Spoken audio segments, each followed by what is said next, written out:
Have you ever wondered what Rivian's autonomy system does if the driver loses consciousness or becomes incapacitated in some way?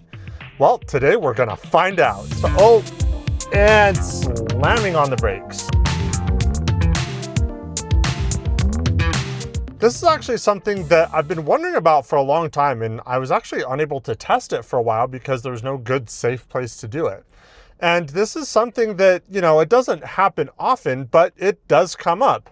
On occasion, people will have medical emergencies, they'll pass out, something happens that they become incapacitated, and the vehicle has to be able to safely deal with that.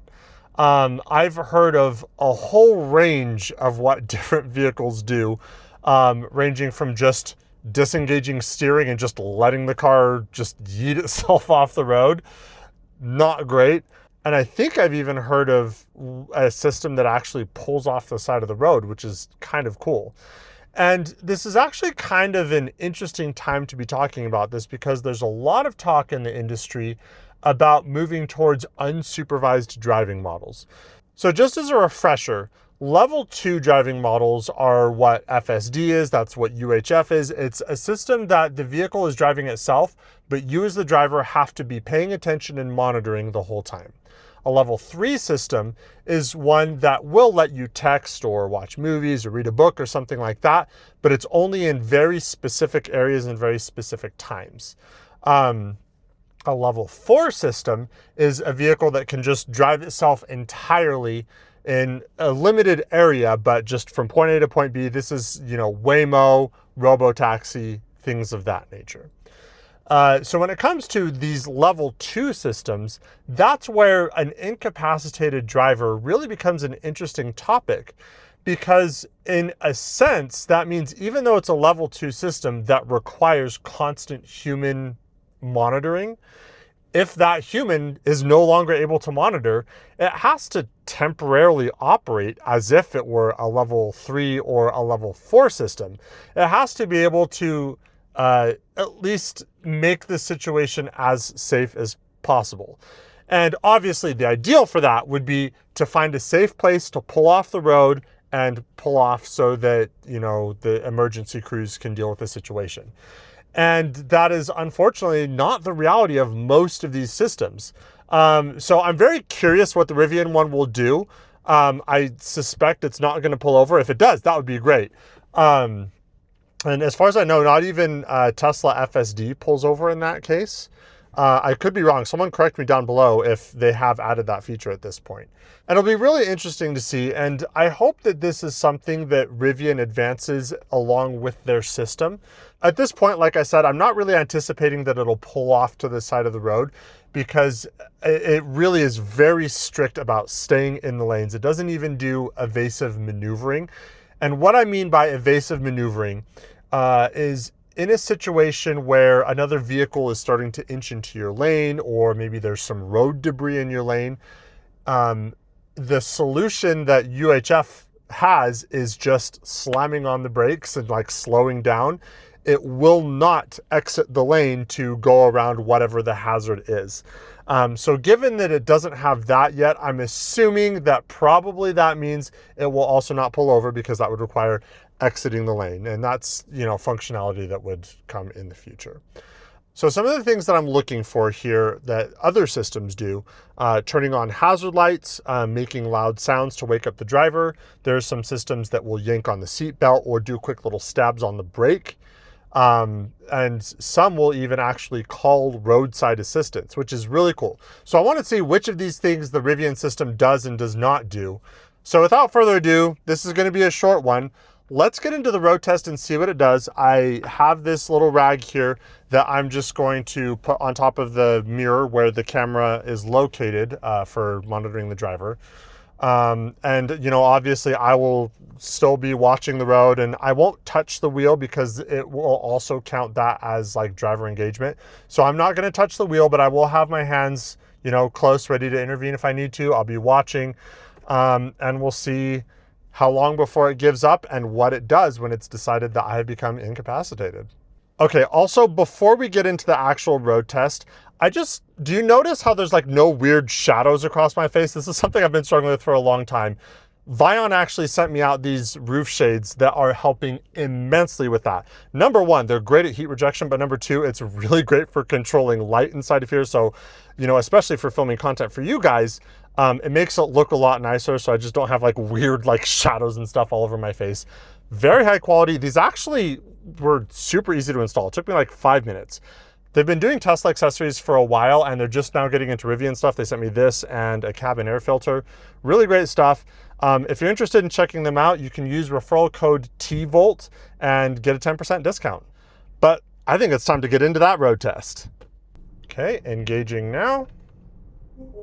So I'm on a road with nobody else in front or behind. So I've got my rag here. I'm just going to lightly drape it over this camera. And let's see what it does. Keep your eyes on the road. Just a visual warning. There's the sound. That's it. And now it just says take control now. No sound at all. Okay, we're continuing to go with no sound. Oh, and we're coming to a stop. Oh, and slamming on the brakes. I don't know if I love that. Yeah, not terrible, but not great. I'm gonna pull over and let's talk about this. Okay, I'm actually gonna run this again. This time, I noticed that there was a message that came up about a camera fault because the camera was covered. So what I'm gonna do this time is I'm actually just going to turn the mirror away from me so that it can't see my face, but the camera isn't blocked. And I'm curious if the behavior is gonna be any different. Okay, keep your eyes on the road, warning.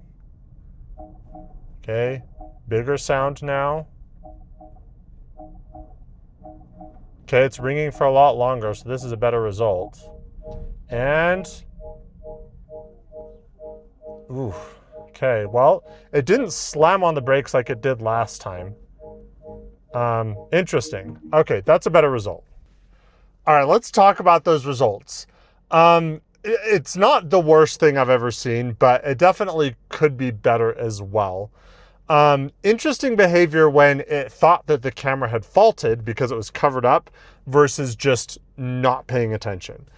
Just kind of going through the sequence of events there, with the camera covered, it dinged for just a few seconds. It was very short. It went silent with the message that telling me to take over because the camera had faulted, and then it slammed on the brakes. It was not a gentle stop. You know, it wasn't like a full ABS screeching halt, but it was not gentle at all. But that's less a case of like a driver that's become incapacitated and more just it saying that the camera system wasn't working, which is true because the camera was physically covered. Interesting, it was able to tell the difference though.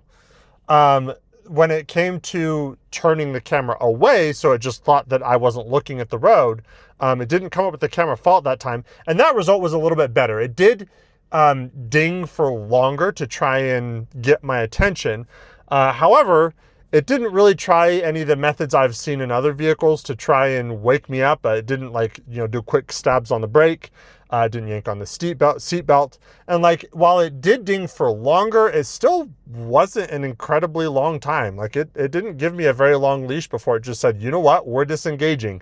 And then we got, you know, the full sounds. That time it came to a gentler stop.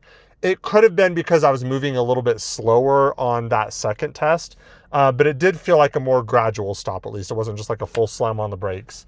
But it came to a stop, lots of loud noises, and it turned on the hazard lights. So, you know, it didn't pull over or anything like that.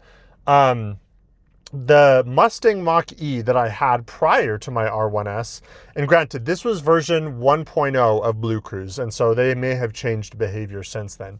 But on that one, it actually tried to wake you up by doing quick little stabs on the brake to like kind of like scare you and get you to wake up.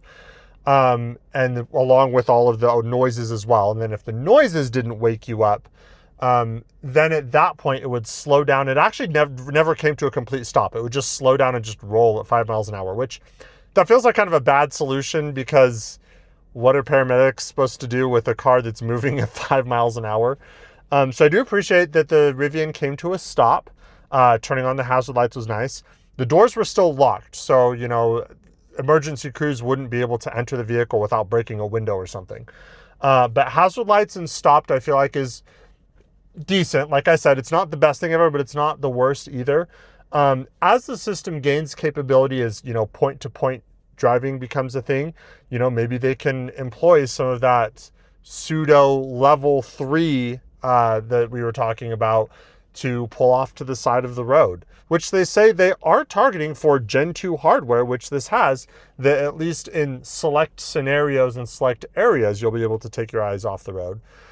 So if they're able to hit that goal, I don't see why they wouldn't be able to employ some sort of like pull off the side of the road strategy.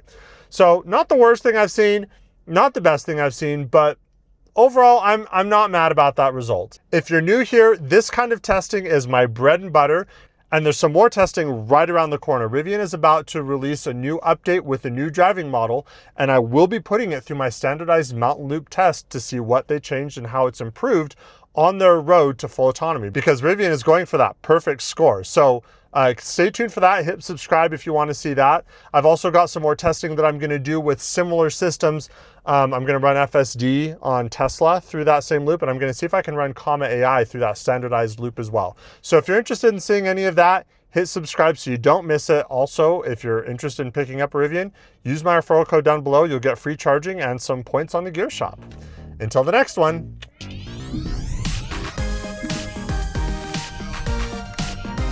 So I'm curious if the result would be any different if instead of covering the camera, I just pointed the camera away. And we're slowing down. Oh, wow. Oh, that was a slam on the brakes.